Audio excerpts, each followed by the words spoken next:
Balikan natin ang sunog sa Barangay Damayang Lagi, Quezon City. Nakatutok live si Mark Zambrano. Mark? Pia, mahigit 200 bahay ang nasunog at mahigit 700 pamilya naman ang nawalan ng bahay sa sunog na naganap dito sa Barangay Damayang Lagi. Malayo pa lang tanaw na ang itim na usok mula sa sunog na lumamon sa mga kabahayan sa Barangay Damayang Lagi, Quezon City, pasado 1:00 ng hapon. Sa kuwang ito ng drone, kita ang apoy at makapal na usok. Rumispondi agad ang mahigit 50 truck ng bumbero para apulahin ang apoy. Nakipagpatintero sa mga bubungan ng mga bumbero para maabot ang mga bahay na ginagapangan na ng apoy. Gawa sa light materials ang mga kabahayan, kaya mabilis kumalat ang apoy.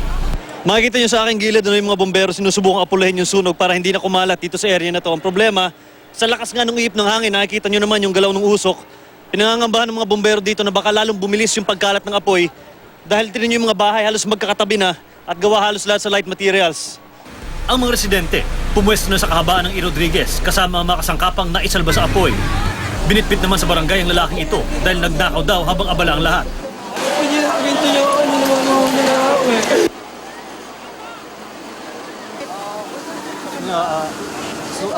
Apoy na nakikita dito pero under control na ito pasadong 5:30 ng hapon. At unti-unti na rin umalis yung mga bumbero dito sa lugar ng E. Rodriguez, doon sa area nga sa tapat kung saan nasunugan. At tinatayang nasa 1.5 million pesos ang laga ng mga ari-ariang nasira sa apoy. Pia? Maraming salamat, Mark Zambrano.